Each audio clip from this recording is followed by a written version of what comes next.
अभिवादन स्वीकार कीजिए ब्रजेश मिश्रा का। आप देख रहे हैं द डिबेट और आज हम फिर बात करेंगे कोरोना वायरस की बढ़ती हुई महामारी और ये त्रासदी किस तरह से महानगरों, शहरों से होते हुए गांव, ग्रामीण, मजरा और पूर्वा तक बड़ी तादाद में फैल गई है। गांव-गांव बुखार फैला हुआ है, गांव-गांव खांसी जुकाम के पेशेंट्स हैं जिन्हें ये पता नहीं है कि वो कोरोना वायरस से संक्रमित हो चुके हैं।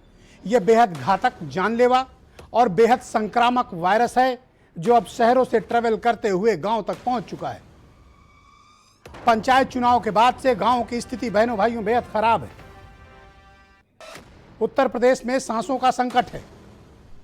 यहां ऑक्सीजन पर पहरा बैठा हुआ है और लोगों को ऑक्सीजन मिलना सबसे दुरूह कार्यों में से एक है। दूसरी लहर के सबसे तीव्र हमले के 32 दिन बीत जाने के बाद भी उत्तर प्रदेश में व्यवस्था सामान्य नहीं हो पाई है। आज भी मरीजों को बेड नहीं मिल रहे हैं, आज भी ऑक्सीजन की भारी किल्लत है, आज भी ऑक्सीजन की राशनिंग हो रही है। होम आइसोलेशन पे घर पे रहकर लोग जो इलाज करा रहे हैं, जिनको बेड नहीं मिली अस्पतालों में, उनके परिजनों को ऑक्सीजन पाना दुनिया के सबसे दुरूह कार्यों में से एक है। ऑक्सीजन पर पाबंदी लगाने वाला उत्तर प्रदेश आज भी इकलौता राज्य है पूरे देश में। क्या कारण है कि अब तक हम न तो बेड ला पाए, अरेंज कर पा रहे हैं, न दवाएं ला पा रहे हैं, न इंजेक्शन की व्यवस्था कर पा रहे हैं और न हम अपने लोगों का ठीक से टेस्ट कर पा रहे हैं। आरटीपीसीआर टेस्ट जिसकी प्रामाणिकता सबसे अधिक है, वो टेस्ट उत्तर प्रदेश में सबसे कम हो रहा है। शहरों में भी कम हो रहा है, महानगरों में भी कम है। इसके अतिरिक्त ग्रामीण क्षेत्र में तो भूल जाइए कि वहां किसी भी प्रकार से या किसी भी तरह आरटीपीसीआर टेस्ट के बारे में सोचा भी नहीं जा सकता। वहां आरटीपीसीआर का कोई टेस्ट का कंसेप्ट ही ग्रामीण क्षेत्रों में नहीं है। और पहले से प्रधानमंत्री जी भी कहते आ रहे थे और मैंने भी ये कई बार ये बात बोली, वैज्ञानिकों ने भी ये बात कही, डॉक्टरों ने भी कही कि आरटीपीसीआर टेस्ट कम से कम 70 से 80% करो। लेकिन ये सरकार जिसको कोरोना को लेकर जिसके पास कोई ठोस नीति नहीं है, वो आरटीपीसीआर टेस्ट को लगातार डिस्करेज करती रही, हतोत्साहित करती रही। नतीजा आज ये वायरस गांव-गांव तक पहुंच चुका है। बड़ी तादाद में लोगों की मौतें हो रही हैं और ये मौतें जवाब मांगती हैं। जवाब मांगती हैं उत्तर प्रदेश की सरकार से, जवाब मांगती हैं व्यवस्था से, जवाब मांगती हैं केंद्र की सरकार से कि बताइए कि जब ये महामारी दुनिया भर में आई हुई थी, इसकी दूसरी, तीसरी और चौथी लहर दुनिया भर में चल रही थी, आप क्या कर रहे थे? आपकी क्या जिम्मेदारी थी कि इस व्यवस्था को ठीक करें? लेकिन राज्य और केंद्र की सरकारों ने भयानक रूप से निराश किया है। इस त्रासदी के लिए जितने भी शब्द जोड़े जाएं वो कम होंगे। ये त्रासदी बेहद डरावनी है और डरावनी से ज्यादा शर्मनाक है। शर्मनाक इस दृष्टिकोण में कि हम अपनी राजधानी लखनऊ में भी, उत्तर प्रदेश के कैपिटल में भी हम अपने राज्य के नागरिकों को बेहतर इलाज नहीं दे पाए। और नागरिकों की तो साहब बात छोड़ दीजिए, उत्तर प्रदेश के नागरिकों के साथ जो व्यवहार हुआ और जो चल रहा है, उत्तर प्रदेश का बच्चा बच्चा उससे वाकिफ है, देख रहा है। किस प्रकार से ऑक्सीजन के लिए तड़पाया गया, किस प्रकार से सीएम और रेफरल लेटर के नाम पर मरीजों को भर्ती नहीं किया गया, तड़प तड़प कर मरे। किस प्रकार से जांचों में अड़ंगा लगाया गया और किस तरह से शमशान घाट पे लाशें लगी। दवाओं, इंजेक्शन और ऑक्सीजन के लिए तड़पते हुए लोग हमने देखे हैं। आंख के सामने वो दृश्य आज भी विद्यमान है। यह तो हुई आम आदमी और खास आदमी की बात।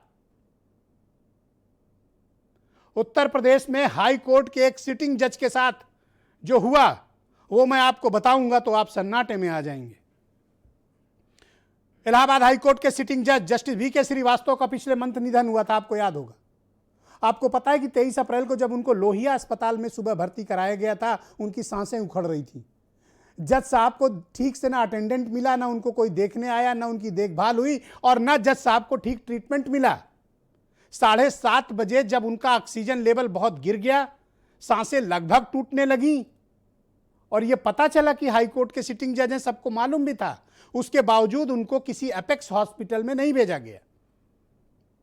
लखनऊ में सरकार का सबसे बेहतरीन अस्पताल जो वीवीआईपीज के लिए रिजर्व करके रखा गया है, जिसकी कई फ्लोर, वहां हाई कोर्ट के जज को दाखिल ही नहीं किया गया। जब तक उनको पीजीआई में शिफ्ट किया जाता तब तक देर हो चुकी थी। अगले दिन जज साहब की मृत्यु हो गई। यह इलाहाबाद हाईकोर्ट के सिटिंग जज की मौत का मामला है, और यह ब्रजेश मिश्रा नहीं कह रहे हैं। इलाहाबाद हाईकोर्ट की डबल बेंच के ऑब्जर्वेशन के पॉइंट नंबर 12 में यह बात मेंशन है, कल की यह तथ्य मेंशन है। और इलाहाबाद हाईकोर्ट की डबल बेंच ने यूपी सरकार से इसका तत्काल जवाब मांगा है। आम आदमी, खास आदमी, बड़े बड़े व्यापारी, करोड़पतियों को मैंने सड़क पर तड़पते और मरते देखा है एक अदद बेड की तलाश के लिए। उस उत्तर प्रदेश के भीतर, इस राजधानी लखनऊ के भीतर, बनारस के भीतर, इलाहाबाद के भीतर, कानपुर के भीतर, मेरठ और गाजियाबाद, नोएडा, बरेली और झांसी के भीतर इस हालत में उत्तर प्रदेश को पहुंचाया गया है। इसीलिए मैं कहता हूं कि यह त्रासदी एक डरावनी कहानी ही नहीं, हमारी शर्मिंदगी का कारण है। उत्तर प्रदेश सरकार की नीतियों की विफलता का कारण है कि इसने पैंडेमिक को किस प्रकार से हैंडल किया। 15 महीनों से वैज्ञानिक एक्सपर्ट्स, एक से बढ़कर एक विख्यात चिकित्सकों की राय बयान के बावजूद 15 महीने से लगातार मैंने इस पर 100 डिबेट भी की होंगी। हर बार यही कहा गया, कोरोना को नियंत्रण, काबू विज्ञान कर सकता है, एक्सपर्ट्स कर सकते हैं, महामारी के विशेषज्ञ कर सकते हैं। लेकिन उत्तर प्रदेश की सरकार ने कोई पैनल तक डॉक्टरों का नहीं बनाया था, एक्सपर्ट्स का बनाया था। आपको पता है कि कल रात में भारत सरकार का शाही आदेश, उत्तर प्रदेश सरकार का शाही आदेश जारी हुआ और उसमें 10-12 डॉक्टरों का एक पैनल बनाया गया। कब? कल बनाया गया। और ये कोरोना कब से चल रहा है? 15 महीने से। आप इस दूसरी लहर के भीषण संकट में कब से फंसे हैं? 1 महीने से ज्यादा। पैनल कब बना? कल। एक तो ये बात हुई। क्या यह नीतियों की विफलता नहीं है कि जब इलाहाबाद हाईकोर्ट ने आपसे कहा कि लॉकडाउन लगा दो, हालात ठीक नहीं है, तब आप इलाहाबाद हाईकोर्ट के फैसले के खिलाफ कहां चले गए? Supreme court. स्टे लेके आए कि हमें जीविका चलानी है। सुप्रीम कोर्ट ने स्टे दे दिया। और जब केस बढ़ने लगे, स्थिति बेकाबू हो गई, आप कुछ कर नहीं पाए, तो अब कभी वीकेंड लॉकडाउन लगाते हो, कभी कहते हो बुधवार तक लॉकडाउन है, फिर चुपके से आदेश दे देते हो कि नहीं अब तो सोमवार तक बंदी करेंगे। तो इलाहाबाद हाईकोर्ट की बात मान लिए होते तब। अनुभवहीनता, नीतियों की विफलता और काम की न समझ और नासमझी जनता पर कितनी भारी पड़ रही है, आज ये उदाहरण है आपके समक्ष कि आपके अपने प्रियजन तड़प तड़प कर एक एक सांस के लिए मर रहे हैं और 32 दिन से इस उत्तर प्रदेश के भीतर ऑक्सीजन पर पहरा बैठा हुआ है। आज ऑक्सीजन प्लांट के भीतर विस्फोट हुआ लखनऊ में, 2 लोग मारे गए हैं, कई लोग घायल हैं। ऑक्सीजन के लिए घर में लोग मर रहे हैं, जो सिलेंडर लेने जा रहे हैं वो भी मर रहे हैं। इस त्रासदी की कल्पना करिए, रोंगटे खड़े होते हैं, मन विचलित होता है और यह बताता है कि सरकारें कितनी निर्मम और क्रूर होती जा रही। बड़े गाजे बाजे के साथ लखनऊ में कल कैंसर को अस्पताल को कोविड अस्पताल का दर्जा दिया गया, उद्घाटन भी हो गया। आज जब मैंने अपने रिपोर्टर्स से कहा कि जाओ और वहां लोगों का हालचाल लेकर आओ कि वहां किस प्रकार की सुविधाएं दी जा रही हैं, इलाज कैसा हो रहा है, तो हमारे रिपोर्टर ने काफी दुखी मन से वहां से बताया कि यहां तो कोई मरीज ही भर्ती नहीं किया जा रहा है, लौटा दिए गए हैं सब मरीज जो भर्ती होने आ रहे हैं। क्यों? क्योंकि वहां पर अभी ऑक्सीजन का प्रबंध नहीं है, पैरामेडिकल स्टाफ नहीं है, डॉक्टर्स नहीं है, दवाएं नहीं है, टेस्टिंग तक नहीं हुई है।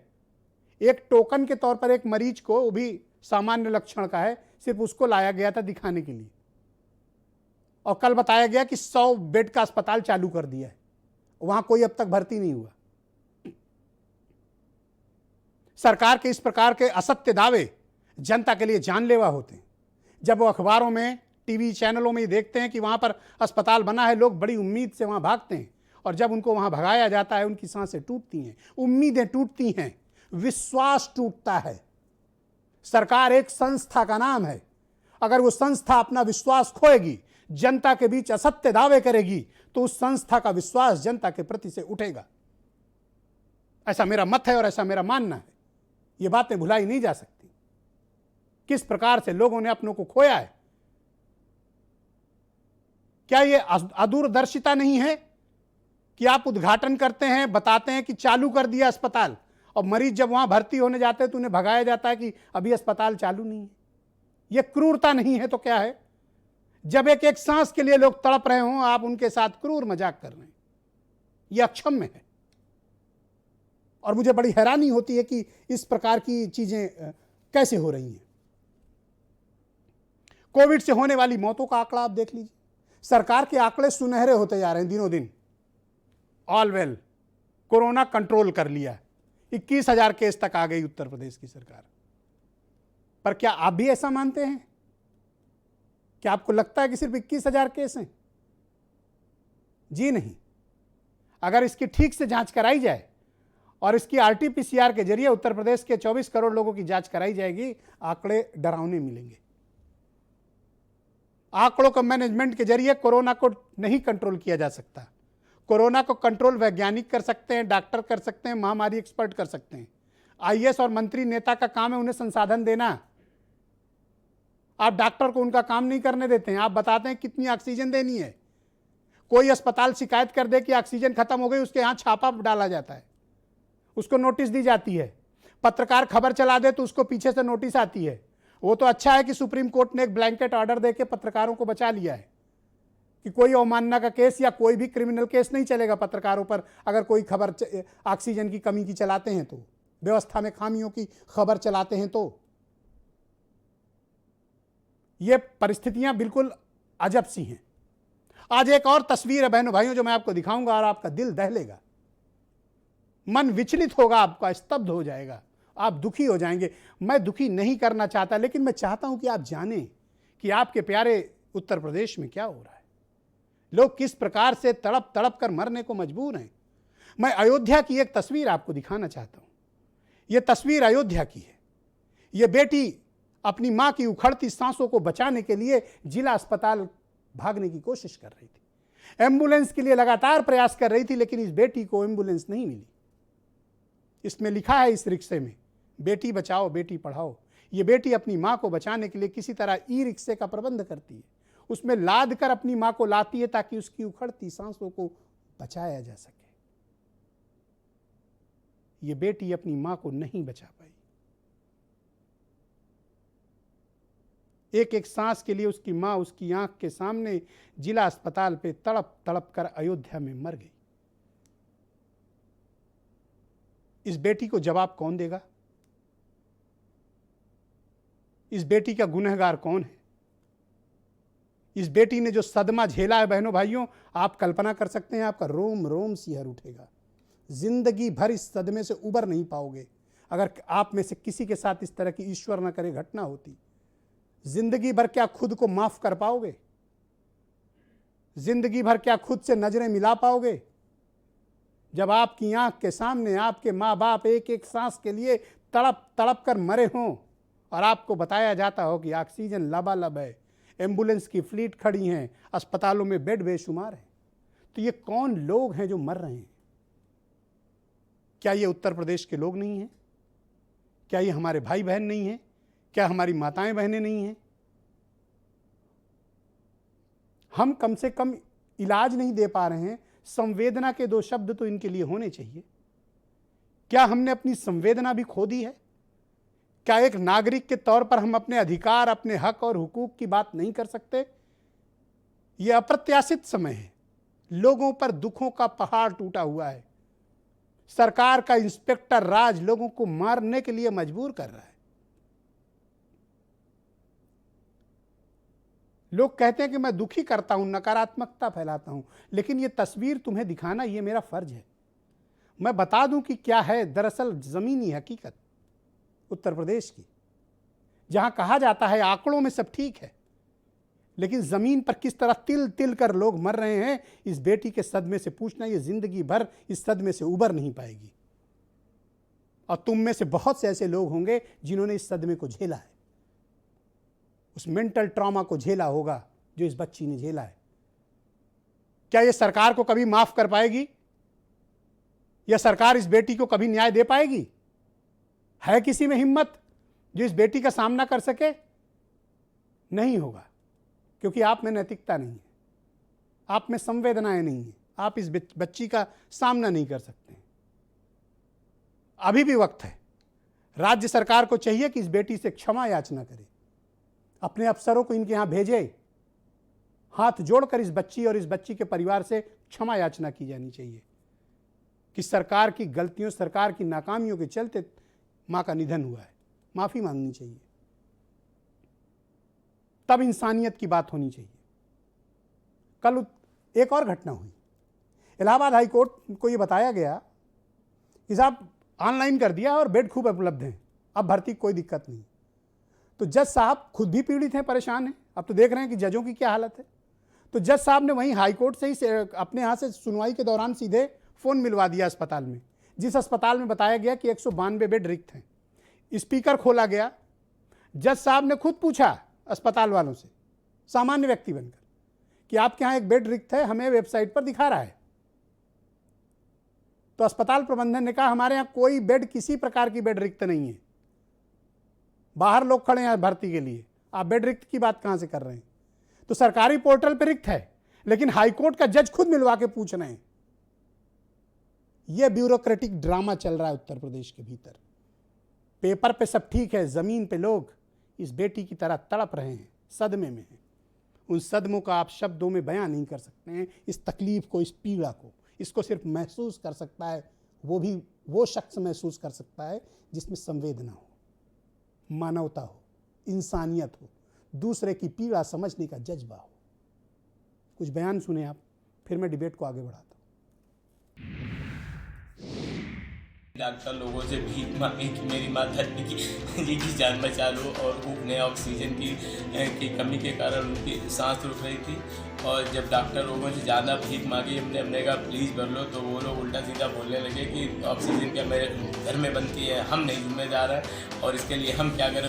केवल दिखावे के लिए एक मास्क लगा दिया गया उसमें कोई, और वो जो है 5 मिनट बाद मेरी माता जी एक्सपायर हो गई। हमारे पिताजी का ऑक्सीजन लेवल एकदम कम हो गया है, और यहाँ पे कोई भी डॉक्टर कुछ भी सुनवाई नहीं कर रहे हैं। तो उससे दिक्कत हो सकती है, पर पेशेंट को दिक्कत तो होगी। कहाँ का मरीज है आपका? वही फेफड़े संबंधित सांस। मशीन बंद हो गई? बिल्कुल मशीन बंद है, पेशेंट परेशान है, लाइट आने और जाके तकलीफ की ज़्यादा डॉक्टर आ जाता। मैंने बोला डॉक्टर साहब चलिए, मेरी माँ की तकलीफ ज़्यादा खराब है, हमारे तकलीफ की कैसी स्थिति है आपकी? हाँ मेरी तबीयत कमी है। वहाँ बैग भराई है, भराया था। क्या कितने रुपए का भरा है? कितने रुपए का भरा? 600 रुपये। 600 रुपये। यहाँ अस्पताल में नहीं है क्या? ना, क्यों? ऑक्सीजन सिलेंडर तो है अस्पताल में। तो भैया ना मिला तो कहाँ करा जाए। आज की डिबेट में बीजेपी से अनीता अग्रवाल मेरे साथ हैं, डॉक्टर आशुतोष वर्मा समाजवादी पार्टी से हैं, डॉक्टर अनूप अग्रवाल मुझे ज्वाइन कर चुके हैं, कुश शर्मा सुप्रीम कोर्ट के एडवोकेट हैं। बहुत बहुत शुक्रिया, धन्यवाद आप सभी का। अनीता जी, मुझे उम्मीद है कि आप अयोध्या की बेटी से पहले क्षमा याचना करेंगी अपनी पार्टी की तरफ से, अपनी सरकार की तरफ से, और फिर अपनी बात रखेंगी कि 32 दिनों के बाद भी व्यवस्था पटरी पर क्यों नहीं है। ब्रजेश भाई, हमें खुद बहुत खेद है, अयोध्या की बेटी से तो है ही है, बाकी और लोगों से भी है, क्योंकि काफ़ी लोग, आज ही आपने देखा हमारे संगठन मंत्री भवानी सिंह जी भी का भी निधन हो गया है। और ऐसा नहीं है कि हमारे लोग नहीं जा रहे हैं, हमारी पार्टी यहाँ पे मौत जो है, मैंने कहा ना, कोई कुछ नहीं देख रही है, ना अमीर ना गरीब ना पार्टी ना कुछ नहीं देख रही है। अचानक ये सब हुआ। हम ये मानते हैं कि जो दूसरी वेव आई है बहुत तेज़ी से आई है, जिसका आभास नहीं हो पाया, इस चीज़ को हम मानते हैं। लेकिन आप जो पहले सिचुएशन थी उस सिचुएशन से काफ़ी कुछ सुधार हो चुका है। मैं ब्रजेश भाई अब एक प्रार्थना आपसे और करूंगी, जो हम सकारात्मक कर रहे हैं उसको भी थोड़ा सा व्याख्यान करना चाहिए। आज देखिए DRDO वाला भी हॉस्पिटल यहाँ पे खुल चुका है, और हम लोगों ने कैंसर वाले भी किया है, प्रयास जो किए जा रहे हैं, और ऑक्सीजन भी सब दी जा रही है। ऐसे ऑक्सीजन, और आज हमने आपको बताया कि हमने अगस्त 2020 में ही 36,700 मीट्रिक टन चिकित्सा ऑक्सीजन की आपूर्ति की थी, और सेल औसतन 660 मीट्रिक ऑक्सीजन का उत्पादन भी किया गया था। और सबसे बड़ी बात, हमने प्लांट की व्यवस्था सारे जिलों में कर दी है, जहाँ पे कार्य बहुत तेज़ी से शुरू हो चुका है। ऑक्सीजन हम चाहे ट्रेन से मंगा रहे हो, चाहे बाहर से मंगा रहे हो, विदेशों से मंगा रहे हैं, हम पूरी तरीके से व्यवस्था कर रहे हैं। ऐसा नहीं है कि कोशिश नहीं कर रहे, या हमारे प्रधानमंत्री आराम से बैठे हैं या हमारे मुख्यमंत्री आराम से बैठे हैं। आपने कहा कि मुझे सकारात्मक बातें करनी चाहिए, नहीं क्या? एक सेकंड सुनते लें, मैं आपको टोका नहीं, आपकी बात पूरी हो गई। क्या आप अयोध्या की इस बेटी को फोन करेंगी और इससे कहेंगी कि तुम सकारात्मक रहो? आप ऐसा कहने का हौसला कर सकती हैं? देखिए ब्रजेश भाई, मैंने कहा ना कि अयोध्या की बेटी नहीं, बहुत लोग ऐसे हैं मैं एक जिन्होंने उदाहरण के अपने तौर पे लोगों कह के रहा हूं। अपने क्या अपने इनको आप लोगों को फोन करके खोया कह है। सकती हैं कि ये धैर्य रखें, सकारात्मक रहें? देखिए ब्रजेश भाई, बहुत कुछ जो ऐसा आप हो रहा है। मुझे लेक्चर दे रही हैं। नहीं लेक्चर नहीं दे रही हूँ ब्रजेश, बहुत चीज ऐसे हो रही है कि जो टीवी पे देख के आदमी लोग व्यक्तियों का हार्ट अटैक भी हो जा रहा है, जो जिनकी थोड़ी सी सहन शक्ति कम है, वो बर्दाश्त भी नहीं कर पा रहे हैं। पर तो देखिए हमें आप कम लोग से कितने पत्थर दिल हैं कि आप सब बर्दाश्त कर लेते हैं। नहीं, आप में तो इमोशंस भी नहीं है कि तकलीफ बांट नहीं सकें। नहीं ब्रजेश भाई, हमारा कहना हमने कुछ सकारात्मक जो भी ये होना बता रहे हैं कि चाहिए, लोग मर खाली जा रहे हैं टीवी पे खबर देख के, नहीं, लेकिन नहीं, इन पर इनके लोगों पर कोई फर्क नहीं पड़ता। ब्रजेश भाई, मैं कहती ऐसी चीजें जो है, मैं जानती हूँ कि अगर कुछ क्या मजबूत हैं आप लोग भाई, मैं तो मजबूत आप है। लोग के ब्रजेश रिसर्च भाई, करने आप- लायक लोग हैं। आप पहले पूरी बात को हमारी समझिए। हमारा कहने का आप जो दिखा रहे हैं दिखाइए, लेकिन सकारात्मक जो कार्य हुआ है उसको भी दिखाइए। मैं खाली क्या एक तरफा सकारात्मक ना दिखाऊं? दिखाएं। देखो ना, ये इलाहाबाद हाई कोर्ट, आपने कहा बेड बहुत हैं, आप जज साहब को कल एफिडेविट में भेज दीजिए, वो खुद फोन मिलवा रहे थे। इलाहाबाद हाई कोर्ट के जज सुनवाई के दौरान स्पीकर फोन पे, और ये मैं नहीं कह रहा हूं, ये मेंशन है। अच्छा, अभी आपने और पता बताया, है आपको इलाहाबाद हाई कोर्ट के सिटिंग जज की जिस प्रकार से मौत हुई है, हाँ, कोर्ट ने मालूम खुद है। संज्ञान लिया, नोटिस दिया है आपको। मुझे मालूम है, मैं खुद एडवोकेट हूँ, जस्टिस श्रीवास्तव की मौत कैसे हुई पता है? लेकिन ब्रजेश भाई, सिटिंग जज, बाप रे बाप, ब्रजेश सुन भाई मैं सकती हैं? जान रही हूँ, अच्छे से जान रही हूँ, लेकिन आज आपने से अभी बताया कि यहाँ पे ऑक्सीजन फटने कारण भी कुछ लोगों की मृत्यु हुई, उसमें आपने ये नहीं बताया कि मुख्यमंत्री ने तुरंत जांच के आदेश दिए। ओहो। ये नहीं आपने बोला। बड़ी साथ में। कृपा की जो केवल जांच के आपने- आदेश दे आप दिए। आधी नहीं- मेरा कहने का मतलब आप पूरी ना, न्यूज़ अच्छा, बताइए कि मतलब वहाँ मैं ऐसा इस हुआ बात से तो- प्रसन्न हूँ, ताली बजाऊं नहीं, कि नहीं, साहब ताली नहीं, लोग मारे गए, मुख्यमंत्री ने जांच के आदेश नहीं दिए। नहीं, आप बताइए, आप चाहती अचानक मैं कोई खुश हूं? घटना दुर्घटना होती है ब्रजेश भाई, अचानक घटना दुर्घटना होती है तो उसमें ऐसा तो किसी नहीं का है कि हमारे मरना आपके लिए मुख्यमंत्री- कितना सामान्य बात होती अरे है नहीं? हाँ ब्रजेश भाई, हमारी बात को आप एक समझिए, हम कह रहे हैं घटना दुर्घटना अचानक जब होती है तो उसका ऐसा तो नहीं मुख्यमंत्री सो जाते हैं या उसका कुछ निर्णय नहीं लेते हैं, उन्होंने तुरंत उसकी देखिए जांच क्या के है कि आदेश भी भारत दिए। में हमारे मेरा यहाँ कहने का मतलब जवाबदेही आप जो है ना वो है चुनाव में तय पूरी- होती है। मेरा कहने का आप दोनों चीजें दिखाइए, आप ये भी दिखाइए कि ऐसा हुआ, ये भी सकारात्मक भी दिखाइए कि उसमें ऐसा एक्शन भी अच्छा, लिया एक गया। सकारात्मक बात सुन लो। कल बड़े तामझाम के साथ आपकी पार्टी की सरकार ने तमाम बैंड बाजे के साथ, गाजा बाजा लेके, तमाम मंत्री और अफसरों को लेके लखनऊ में कैंसर संस्थान को कोविड हॉस्पिटल में कन्वर्ट किया और कहा साहब आज से भर्ती शुरू हो गई। हेडलाइन चली, अखबारों में भी आज छपा है, कल चैनलों पे भी चला, सीधा प्रसारण हुआ। शाम को जब लोग भर्ती होने के लिए पहुंचना शुरू किए, दोपहर शाम से लेके आज तक, पता है अभी भी मैं चुनौती के साथ कह रहा हूँ, वहाँ आज तक एक मरीज नहीं भर्ती किया गया। वहाँ जो मरीज पहुंचे उनको भगा दिया गया। क्यों? क्योंकि ऑक्सीजन नहीं है, पैरामेडिकल स्टाफ नहीं है, डॉक्टर नहीं है, कोई दवा नहीं, कोई व्यवस्था नहीं है, ब्रजेश भाई, कोई संयंत्रों का चेक नहीं हुआ। आपने सिर्फ हेडलाइन के लिए लोगों के साथ क्रूर मजाक किया इस परेशानी के दौर में। कोई क्रूर मजाक नहीं कर सकता ऐसी स्थिति में। तो चलो भर्ती करा दो वहाँ पे।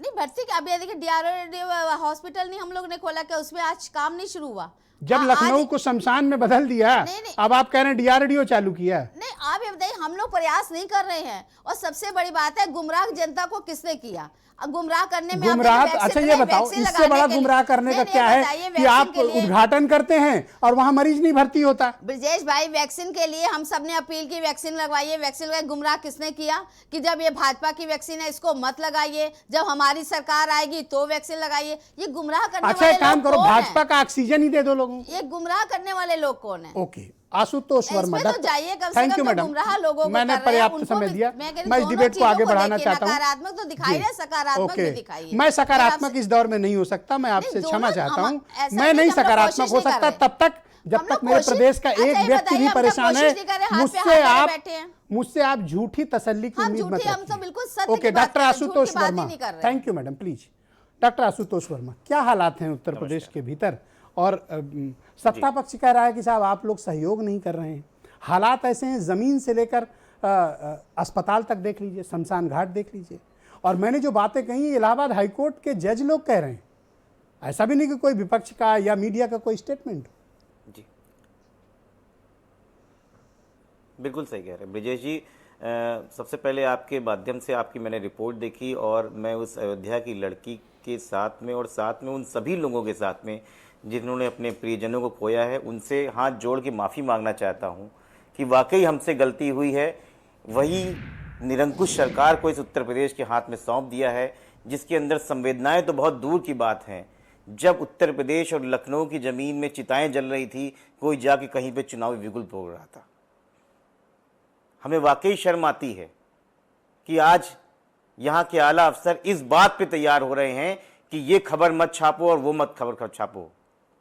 मैंने अपने घर के लोगों को खोया है, और जब यहाँ पर भैंसा कुंड में मैं जिनकी बॉडी लेके गया तो 40 बॉडी एक साथ जल रही थी, रूह कांप गई थी मेरी। और उसी दिन मैंने अखबार में अगले दिन पढ़ा कि उत्तर प्रदेश के लखनऊ में सिर्फ 3 मौतें हुई हैं। पूरी सरकार इस मोड में चल रही है, और आप कहते हैं कि क्या बोलें इस पे। वाकई आज विपक्ष को जरूरत ही नहीं है। आज सरकारों ने बताया है, आज लोगों ने बताया है कि आप कहां हैं। मैं खुद चिकित्सक हूं, रोज रात में डर लगता है कहीं किसी का फोन ना आ जाए और कोई मदद मांग ले, और मदद मांग ले तो मैं उसको क्या जवाब दूंगा। पिछले 10 दिन से नॉन कोविड हॉस्पिटल चलाने के खातिर मेरे पास ऑक्सीजन नहीं है, और मैं शिशु रोग विशेषज्ञ हूं, और साथ में आप लोगों के साथ में अनूप जी बैठे हुए सब लोग जानते हैं मैं एक नियोनेटोलॉजिस्ट भी हूं, और कम से कम 50 ऐसे मरीजों के फोन आ चुके हैं जिनको भर्ती नहीं कर पा रहा हूं। ये विवशता है एक हर उस इंसान की जो समाज में सेवा करना चाहता है। ऑक्सीजन के लिए मौत होगी। आज 2 करोड़ के ऊपर केसेस हिंदुस्तान में आ गए हैं। पूरा विश्व की लगातार मीडिया, विजय जी आप बड़े पत्रकार हैं, आपने पढ़ा होगा the Australian, Washington post, New York times, BBC, रिटर्स क्या कह रहा है हिंदुस्तान के बारे में। और द ऑस्ट्रेलियन ने कितनी बड़ी चीज कही है इस केंद्र सरकार को और भारतीय जनता पार्टी की सरकार को, एरोगेंस एंड हाइपर नेशनलिज्म। उसने देश को कहां झोंक दिया है, और जिम्मेदारी लेनी तो बहुत दूर की बात। आपने जो बात कही विजय जी, मेरी शाम को ही बात हुई है, और उसी कैंसर इंस्टीट्यूट के एक चिकित्सक से बात हुई है, मैं यहां नाम नहीं लेना पाता, वो एक राजनीति हो जाएगी। उसने कहा सिर्फ और सिर्फ नौटंकी हुई है। क्या वहां पे भर्तियां शुरू हो गई हैं जिसका कल उद्घाटन किया गया था? उसके बिल्कुल नहीं, उसके बगल में एक पैथोलॉजी का ब्लॉक है, उसमें 4 बेड लगा के, एक वेंटिलेटर लगा के, एक मरीज जो कि स्वस्थ है उसको रख के फोटो खिंचवाई गई है। शर्मनाक। और मैं चैलेंज करता हूं कि अगर ये 10 दिन में खड़े हो जाएंगे, ना उनके पास स्टाफ है, ना इनके पास नर्स है, ना वार्ड बॉय हैं। ये स्थिति है। अफसोस की बात है कि मीडिया में ढिंढोरा पूछा जाए ओके सब कुछ सही है। ऑल राइट आशुतोष जी, मैं डिबेट को आगे बढ़ाना चाहता शर्म आ रही है हूँ। यार। कुश वर्मा मुझे ज्वाइन कर चुके हैं, जाने माने अधिवक्ता हैं। कुश जी बहुत स्वागत है आपका। ब्रजेश जी, कुश शर्मा जी, सॉरी कुश शर्मा जी। आप जी, मैंने सुन लिया। आपने इलाहाबाद हाईकोर्ट के ऑब्जर्वेशंस जो कल आए हैं वो निश्चित तौर पर आपने देखा होगा, और जस्टिस वीके श्रीवास्तव की जिस प्रकार से मृत्यु हुई उसके बारे में भी आपने निश्चित तौर पर देखा और समझा होगा। इस तरह के हालात आम आदमी, खास आदमी के साथ साथ हाईकोर्ट के सिटिंग जज भी उस ट्रॉमा को, उस त्रासदी को स्वयं भी महसूस कर रहे हैं, भुगत रहे हैं। और इसी हाईकोर्ट ने ये बात कही थी कि लॉकडाउन कर दो, स्थिति तुम्हारे कंट्रोल में नहीं है, व्यवस्थाएं ठीक हो जाएं, नॉर्मल हो जाएं, तब खोल देना। तब यही सरकार सुप्रीम कोर्ट से स्टे लेके आई थी, और आज यही सरकार चोरी छिपे लॉकडाउन लगा रही है। जी ब्रजेश जी, जो सुप्रीम कोर्ट सरकार गई थी, सरकार की एरोगेंस थी कि हम लॉकडाउन नहीं लगाएंगे।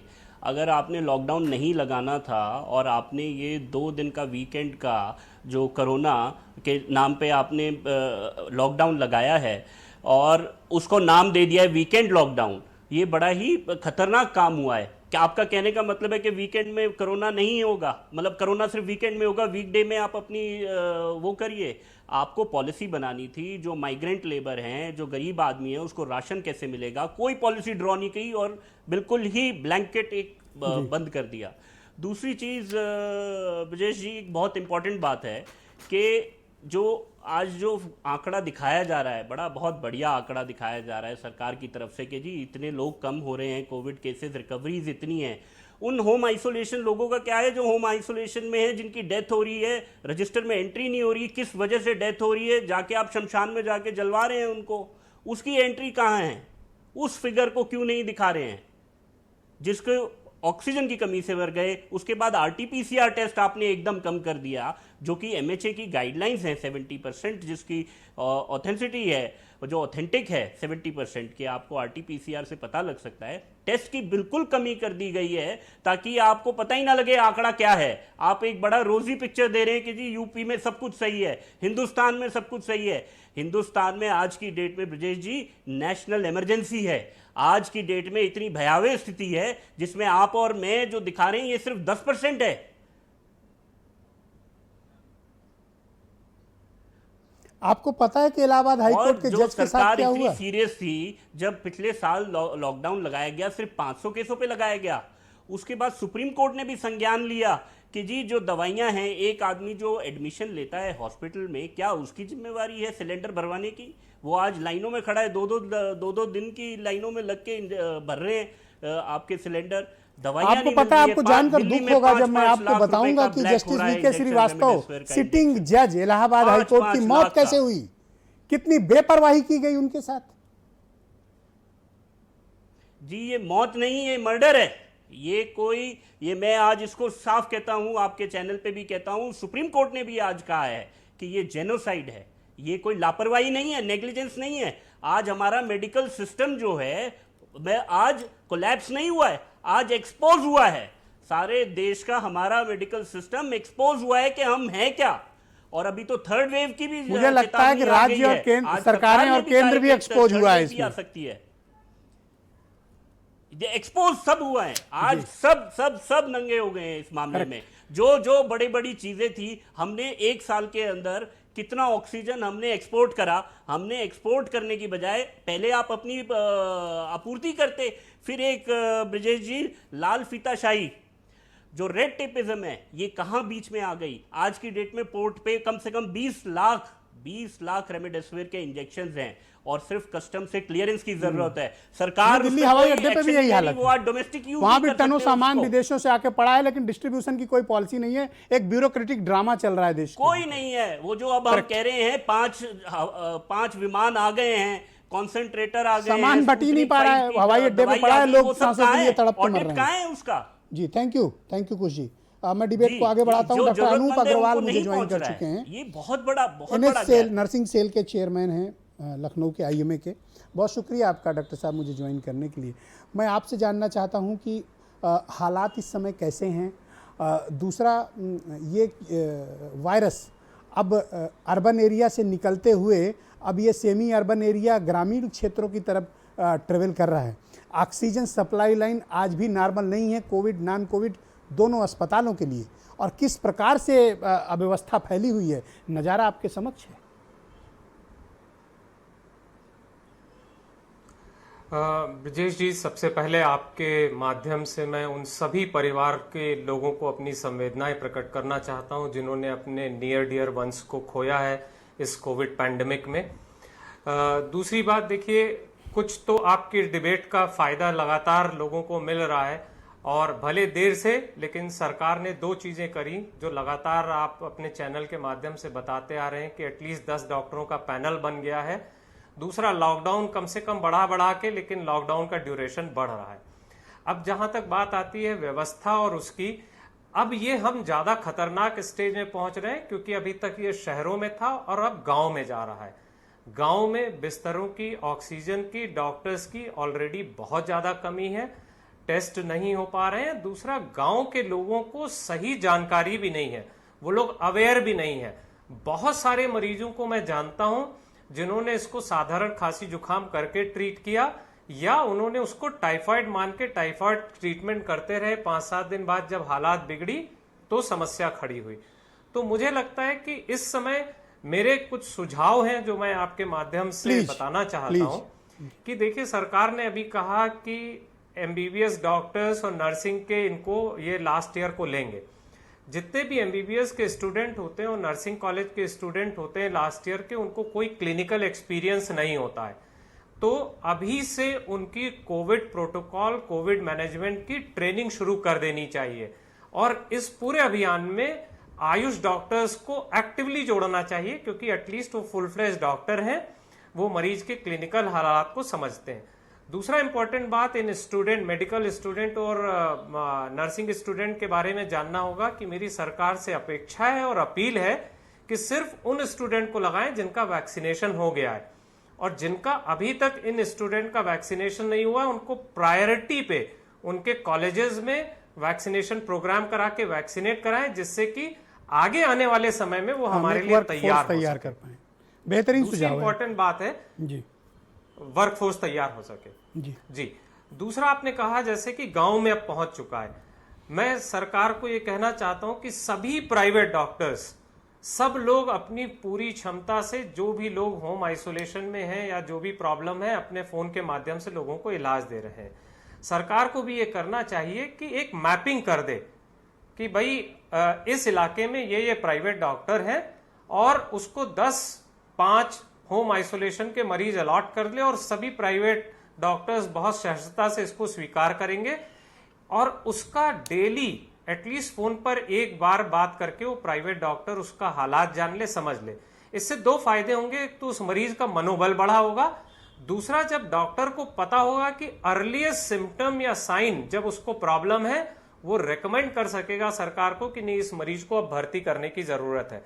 तो जो एक पैनिक सा क्रिएट है कि कब क्या करना है जी, उस चीज से शायद बहुत सारे मरीजों को बचाया जा सकता है। तीसरा इंपॉर्टेंट काम है कि आप लोगों के माध्यम से, समाचार पत्रों के माध्यम से और सोशल मीडिया, बहुत सशक्त मीडिया है, छोटे छोटे वीडियो बनाए जाएं अवेयरनेस के, जिसमें लिखा हो कि आपको अगर ये सिम्टम है तो आप उसको कोरोना मान लें, आइसोलेट कर लें, क्या दवा आपको अपनी मर्जी से खानी है और क्या दवा आपको डॉक्टर के बिना नहीं खानी है, किन लोगों को ज्यादा सावधान रहने की जरूरत है, क्या सिम्टम्स हैं जिस पर आपको तुरंत अब बेड की आवश्यकता है। मैं आपके माध्यम से एक निवेदन करना चाहता हूं, चूंकि आप नर्सिंग सेल के चेयरमैन हैं, आपकी बहुत बात लोग सुनते हैं, पूरे उत्तर प्रदेश में आपकी अपनी एक शाख है और आप अगर इस निवेदन को स्वीकार करेंगे और अपील करेंगे तो मुझे लगता है कि उसका फायदा गांव, ग्रामीण, सेमी अर्बन एरिया पालिकाओं तक ज़्यादा बेहतर होगा। जो रिपोर्ट्स हमारे रिपोर्टर्स के जरिए हम तक पहुंच रही या लोग कंप्लेन कर रहे हैं डॉक्टर अग्रवाल, वो ये बताते हैं कि प्राइवेट हॉस्पिटल्स, नर्सिंग होम्स, निजी क्लिनिक्स में बहुत ज़्यादा पैसा लिया जा रहा है, उनका उत्पीड़न किया जा रहा है, तमाम तरीके से उनको परेशान किया जाता है, आर्थिक रूप से बड़ा दोहन किया जा रहा है। आप अगर ये अपील करेंगे अपनी बिरादरी से, अपने लोगों से, अपने नर्सिंग एसोसिएशन से, अपने क्लिनिक्स वालों से, छोटे अस्पताल वालों से कि वो इस विपत्ति और महामारी में थोड़ा संयम का परिचय दें और मदद करें लोगों की। ब्रिजेश जी, मैं ना सिर्फ ये वादा और प्रॉमिस करता हूं बल्कि आपको बता दूं कि हम सभी डॉक्टर्स, पूरी डॉक्टर बिरादरी, नर्सिंग होम्स वाले इसको लेके चिंता में हैं कि किस तरह कॉस्ट को कम करा जा सके, किस तरह से मैक्सिमम मरीजों को सुविधा दी जा सके। लेकिन बहुत सारी समस्याएं भी आ रही हैं और मैंने आपको इसीलिए कहा कि इवन जो होम आइसोलेशन में मरीज हैं उसको मेरी इस प्रार्थना को स्वीकार करिए, मेरे इस निवेदन को स्वीकार करिए और अपने लोगों से कहिए। कर लिया, मैं आपसे हाथ जोड़कर निवेदन करता हूं। ब्रिजेश जी, बिल्कुल ब्रिजेश जी, मैं आपको यहां पर इस बात का प्रॉमिस कर रहा हूं कि ये मैसेज मेरी तरफ से आज ही रात को ना सिर्फ कहा जाएगा, सर्कुलेट करा जाएगा और आपको इसका स्क्रीनशॉट भी भेजूंगा। और आप जानते हैं ब्रिजेश जी, जो मैं वादा करता हूं वो पूरा करता हूं। मैं आपका बहुत सम्मान इसलिए करता हूं क्योंकि मैं प्रारंभ से देख रहा हूं कि पिछले 15 महीने से आपने स्वयं को झोंक दिया लोगों को जागरूक करने में, व्यक्तिगत रिसोर्स तक लगा दिए, हर तरह के वीडियो आपने बनाए, लोगों को जागरूक किया, जानकारी दी, असिस्टेंस दिया, टेलीफोन पे लोगों को जानकारियां दी। तो आपके इस सहयोग के लिए उत्तर प्रदेश आपका ऋणी है। 24 करोड़ लोग आपके प्रति कृतज्ञ हैं क्योंकि अधिकांश जनता को जो ट्रीटमेंट मिलेगा वो नर्सिंग होम, छोटी क्लिनिक्स, छोटे अस्पतालों के जरिए ही अब मिलने जा रहा है कोविड के इस दौरान। अनीता जी, देख रही हैं लोगों का सहयोग का स्तर। अपनी सरकार का कामकाज देख लीजिए और डॉक्टर अग्रवाल जैसी महान आत्माओं को देखिए ब्रजेश भाई, और सरकार को जाके बताना आप इनको कि ऐसे ऐसे महान लोग हैं जो स्वयं अपने को कुर्बान कर देते हैं। ब्रजेश भाई हमारे यहाँ ये प्रेम है उत्तर प्रदेश के लिए इनका। ये हमारे यहाँ के ऐसे लोगों के लिए मैं झुकता हूँ। एक दूसरे का सहयोग करना, ये हमारे यहाँ के संस्कार है, एक दूसरे का सहयोग पर करना। ये संस्कार अपनी सरकार को सिखाओ। नहीं आज देखिए गांव में क्या हमारा चेकअप नहीं हो सिखाओ रहा ना है। उनको। आज गांव में पूरा चेकअप हो रहा है, ऐसा नहीं कि गांव में चेकअप नहीं हो रहा है। सरकार की तरफ से गांव में टीमें चली गई हैं और चेकअप हो रहा है गांव में। जो लोग भी अनीता अग्रवाल को इस वक्त सुन रहे हो, अगर उनके गांव में चेकिंग ना हुई हो, फेसबुक पे लाइव चल रहा है, सब लोग बताना हो रहा है। बिल्कुल गांव में चेकअप हो रहा है। आज सब लोग इनको पूछना, इनको टैग करना और पूछना कि टेस्टिंग हुई कि गांव में कोरोना एक सेकंड आशुतोष जी प्लीज रुक जाओ, आशुतोष जी प्लीज रुक जाओ, अनीता जी की बात खत्म हो जाने दो। गांव में टेस्टिंग हो रही है, टेस्टिंग के लिए गई है पूरी टीमें। आज गांव पे जब से पंचायत चुनाव का समापन हुआ है, गांव में टीमें लग गई हैं, उनका पूरा चेकअप हो रहा है। ऐसा नहीं है कि नहीं, हमारी सरकार हाथ पे हाथ धरे नहीं बैठी है। अब एक मेरी सी छोटी सी सलाह ले लो। मानवता भी हमारे में भी है, उस सब में वैसे है। मानते नहीं हूं, लेकिन मेरी एक सलाह ले लो। संस्कृति है। हाँ बताइए। हर गांव में ना एएनएम होती हैं, कुछ हेल्थ वर्कर्स होते हैं, कुछ डॉक्टर्स की एक टीम बना लो। हर गांव में एक स्पेशल टास्क फोर्स बना दो, प्रधान के साथ, बीडीसी के साथ, जिला पंचायत सदस्य के साथ मिलके। हर गांव में कितने लोगों को बुखार है, खांसी, सबको पता रहता है। घर घर चेकिंग करा लो। अगर किसी को इस तरह की प्रॉब्लम है जिसको घर पे ठीक कर सकते हैं, वहाँ दवाई उसको दे दो। हर गांव में 2-4 पल्स ऑक्सीमीटर भेज दो। लोगों के थ्रू चेक कराओ, जो सीरियस है उनको अस्पताल भर्ती कराओ। कोई रॉकेट साइंस थोड़ी है कि मैं आपको नासा बनाने को कह रहा हूँ, सिंपल सा काम है, इतना कर लो, गांव बच जाएगा। ब्रजेश भाई आपके सुझाव हमेशा माने गए हैं। अभी देखिए आपके सामने अनूप जी ने कहा कि आपके सुझाव माने गए। 15 महीने बाद माने ना, जब हजारों लाशें गिर गई। देखिए ऐसा हमसे ये कहते हैं, आपका सहयोग और सुझाव की जरूरत है हमको। हमने तो माना है कि आप लोग के सहयोग, लेकिन हमें बस ये है कि जो विपक्षी दल राजनीति करे वो ना करे, वो भी हमें सहयोग। थैंक यू, आपकी बात पूरी गंभीरता सुनी गई। अब डॉक्टर आशुतोष की बारी है। Yes doctor Ashutosh, go ahead. बताओ, मैंने कोई रॉकेट साइंस कहा क्या? सिंपल सी बात कही मैंने, कोई रॉकेट साइंस तो नहीं बोला ना। अनीता जी प्लीज। साइंस तो इनको खैर बहुत बड़ी बात है, बिल्कुल नहीं। ब्रजेश जी, अनीता जी सुन तो लीजिए। हाँ, बताइए। कितनी बढ़िया बात कह रहे हैं कि गांव में जांच की जा रही है। ब्रजेश जी, ये वही सरकार है जब 26 मार्च को हमारे उत्तर प्रदेश में केस की संख्या थी 1028 और उस दिन पंचायत चुनाव की घोषणा की थी और देश विदेश से और हमारे आप जैसे पत्रकार सब लोग कह रहे थे कि पंचायत चुनाव ऐसी जरूरी नहीं है। और 26 मार्च के बाद 26 अप्रैल को ये गिनती बढ़ जाती है। Madam please, 34,000। मैं दूंगा टाइम, आप सफाई दे दो। आप किसी के बीच में मत बोलिए, किसी के बीच में मत बोलिए, मैं बोल दूंगा, मैं उसका भी जवाब दूंगा। मैडम रुक जाइए, मेरी बात सुन लीजिए पहले। और दूसरी बात, आपने एक सुझाव दिया कि आप ग्राम प्रधान और बीडीसी और उन लोगों को पकड़ लीजिए। जब सरकार के साथ में बैठे हुए सत्ताधारी दल के प्रदेश अध्यक्ष कहते हैं कि हारने के बावजूद भी हमारे सारे पंचायत, जिला पंचायत अध्यक्ष हमारे होंगे, तो आप सोचिए उनका दिमाग कहाँ चल रहा है। उनका दिमाग चल रहा है कि जीते हुए हारे हुए सबको तोड़ के पहले जिला पंचायत अध्यक्ष बनाओ, सत्ता लाओ।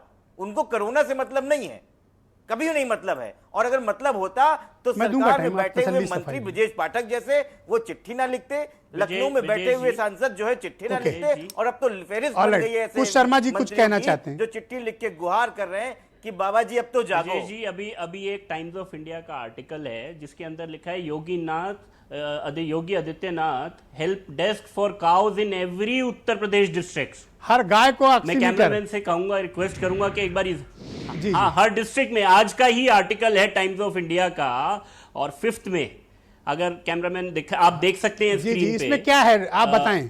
एक सेकेंड, तो ये दिखा रहा है कि मतलब योगी आदित्यनाथ जी ने हेल्प डेस्क शुरू किया है गायों के लिए हर डिस्ट्रिक्ट में। अगर ये कोरोना पेशेंट्स के लिए कर देते तो आज वो भयावह स्थिति नहीं होती। मतलब गाय को इलाज मिलेगा, गाय का ऑक्सीजन लेवल चेक होगा, इंसान कीड़ा मकोड़ा हो गया। हाँ जी,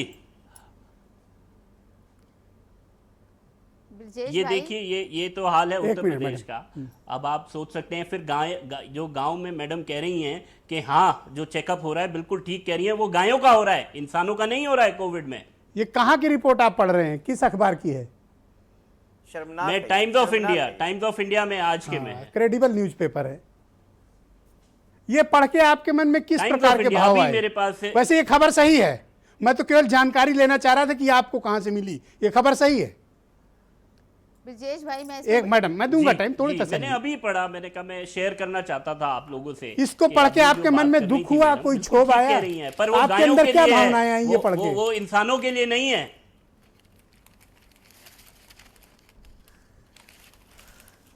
आपके मन में किस प्रकार का क्षोभ आया जब आपने ये पढ़ा? तो पहला रिएक्शन क्या था आपका? मेरा बड़ा मन, ब्रजेश जी, मेरा मन दुखी हुआ, लिटरली बहुत दुखी हुआ। आप जब कोर्ट में भी जब प्रोसीडिंग्स होती है, मैंने भी PIL फाइल करी हुई है, हमारी भी एप्लीकेशंस पेंडिंग है इस इशू को लेके, कोर्ट भी बड़ी भावुक होती है, सरकारें अपना काम नहीं कर रही हैं।